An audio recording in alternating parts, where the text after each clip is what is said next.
What's up guys, Mike here, the Detroit Borg, and today we're taking a look at the second generation Chromecast, which returns once again at a $35 price point and remains a really interesting way of streaming media from the internet to your television. Now, instead of a lot of set-top boxes which have a box, a remote controller, and an on-screen interface, the Chromecast relies upon mobile devices like your phone, tablet, or computer to control the content streaming on the Chromecast. This makes it very lightweight and very compact, so this can basically plug into the back of your TV and disappear, which leaves your system really clutter-free. So the Chromecast this time is available in 3 distinct colors: coral, lemonade, and black. The new design also improves our Wi-Fi specs. So we have 3 Wi-Fi antennas which are adaptive, so they'll improve performance dependent on the Wi-Fi conditions.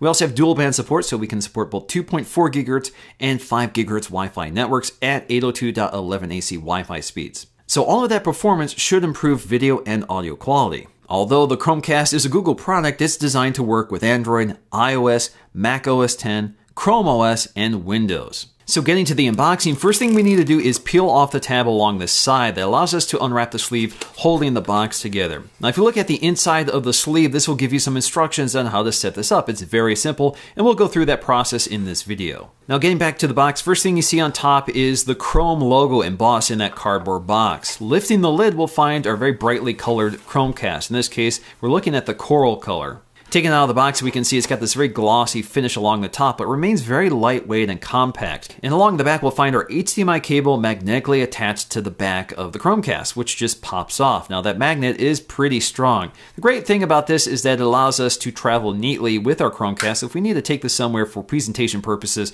or if we just want to take our videos or music on the road, you can do that with this Chromecast. So taking a close look at our hardware, along the edges, we'll find a reset button right next to our micro USB port, which is used for powering the Chromecast. We also have an LED status light right next to it. Along the back, we'll find all of our pertinent information, including Google's street address as well as our model number information. So setting that aside really quickly, underneath we'll find our accessories, which includes a cable and a power adapter connected to it. Now the power adapter is Chrome branded on both sides, but it is otherwise a fairly standard power adapter. In fact, the Chromecast can be powered by a USB port on the back of your television, which is what I'm going to do in this video. But if you don't have a USB port on your television, you can connect it to a wall to power it instead, and the cable is long enough. The longish cable does come with a wire tie, so if you're like me and just connect it to the back of my TV, you can use this to sort of tie it up and keep it neat. So before we set these up, let's take a look at all the colors that are available. So of course we have glossy black, lemonade, as well as coral, so very bright colors. I think the idea here is that you can travel with these Chromecasts, so you want them to sort of match your personality. So if you want a brighter color, you have an option. Obviously, we're seeing some pretty big design changes from the previous generation. So instead of a single USB stick type design,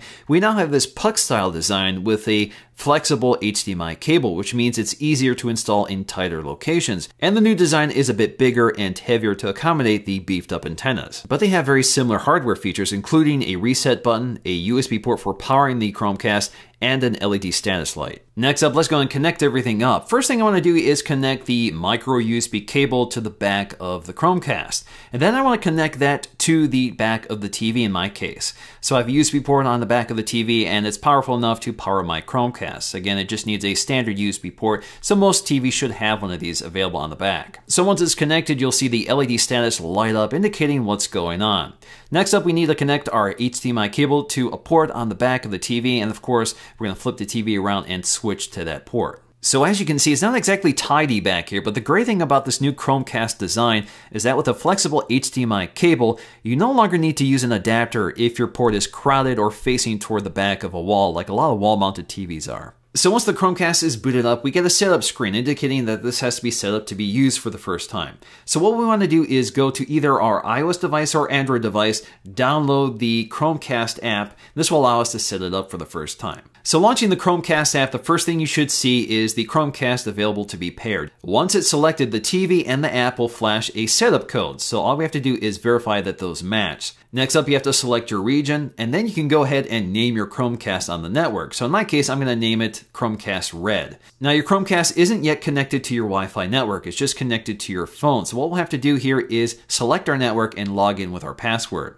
And once the Chromecast is connected to your Wi-Fi network, it will download the updates and install them. And while that's happening, you'll get a little tutorial, a video tutorial explaining how to use your Chromecast. So with the Chromecast booted up and ready to go, it's ready to start receiving content. So if your Chromecast is sharing a Wi-Fi network with your phone, any apps on your phone that are compatible with the Chromecast will display the cast icon. So for example, if you're watching a YouTube video in the YouTube app, you'll see this little cast icon in the upper corner. So if you tap it, you have the option to select one of the cast devices on your network. Once you select it, it pushes that video to the Chromecast device, and now you have audio and video on your TV. Your phone then becomes the remote controller, so you can pause it, play it, skip ahead, or even adjust the volume right from your phone. Now you don't need to stay on the app to continue watching it. You can leave it and do something else in the background. And all you have to do is jump right back to the app to regain control of it. This also works with many other apps like Netflix. And again, it pushes the content to the TV in a full screen view, and your phone or tablet becomes the remote controller. This also works with many music apps such as Google Play Music, Pandora, or even Spotify. So this will allow you to play music on your TV speakers or your home entertainment system if your Chromecast is connected to one. And then your phone becomes a remote controller for that media, and you get the album artwork on the TV.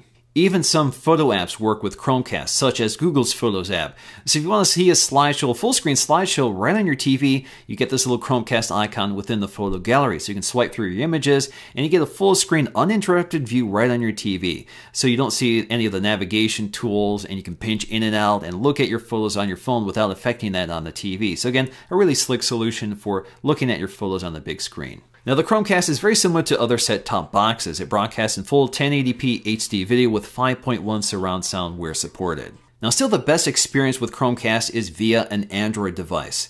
So for example, with iOS, if you leave the app or lock your phone, you'll actually have to jump back to the app in order to regain control of your content. But with Android, you get quick access to that on your lock screen or from the drop-down notification shade. So that means you can quickly re-access your media controls without having to open up the app directly. Android also incorporates screen mirroring, so if you want to mirror the screen of your Android device right to your TV, you have that option. That gives you a little more flexibility for content that's not available through Chromecast. This also means you can do some level of game mirroring, so the phone can do most of the processing power and just mirror it to the TV, although it can be a little dodgy here because there is some latency, but it works surprisingly well. You can also mirror tabs from a Chrome browser on your computer. So this works with OS X, Windows, or a Chromebook. So if you have the Chromecast extension installed, you'll see a little indicator toward the URL bar, and you can select your Chromecast device, and then you get a full screen view of whatever tab you're casting right now. So this allows you to watch video live or just read through text. You can also select full screen view for video, and it pushes the audio to the television. Next up, let's take a look at the Chromecast app. This is another way of interacting with your Chromecast. So this will give me suggested items to watch on YouTube, Netflix, or Google Play. Those are all media apps installed that are compatible with Chromecast. We also have our compatible Chromecast apps listed down here so we can quickly jump into them if we want. We can also just search for content. Star Trek Into Darkness. So if I tap on my movie listing here, you can see I have two options compatible with Chromecast, including Netflix and Google Play. Now if we go to devices, you can actually see the current wallpaper displayed, and this will give me the option to find out more information about it or jump to a map where this photo was taken. We can also go up to this gear icon to manage more settings for the Chromecast, including renaming it if we want. You can also turn off the backdrop. The backdrop is basically the screensaver. So if you want to turn this off, you can, or you can manage the content that feeds into it. So we have Google Photos, which we can turn on and off. We have Facebook, so we can plug in our Facebook account if we want. Flickr, same story. You can see it's all turned off by default. We also have Play Newsstand, so if you want images from current event displayed on your TV, you can. We also have news and lifestyle. So if I turn that on, the next image should relate to some news and lifestyle image like sports or that sort of thing. We also have art, which is on by default, and you can toggle on certain features here. So we have Google Cultural Institute, Google Open Gallery, or Street Art. You can toggle that on and off. We also have featured photos, which includes Google Plus, 500 pics, and Getty Images. So again, you can granularly control that. We have custom speed. So if you want to slow it down or speed it up, you can. We have satellite images, including Google Maps or NASA. And you have weather information. So if you don't want the weather information to appear, you can turn that on and off or change it to Celsius or Fahrenheit. We also have Get Apps. So if you want to find apps that are compatible with Chromecast, they're listed right here. Ultimately, the new Chromecast doesn't really add anything new from the previous generation, but it does improve performance in terms of Wi-Fi speed and stability. So that means this Chromecast can deliver the best possible video and audio streaming quality that your network can support. This also substantially improves the performance of mirroring, so we see a higher frame rate and less latency, although we're still stuck to 720p at best. So at only $35, this is an excellent option for basically anybody who has an iOS or Android device. This allows you to stream content from devices you already have, and you don't need to buy a dedicated set-top box. The only drawback here is that you can't really use a universal remote controller with the Chromecast. You'll have to use your mobile device and the universal remote to control everything else. Alright guys, hope you enjoyed this video. If you did, please give it a thumbs up to let me know. Thanks for watching, and I'll see you again in the next one.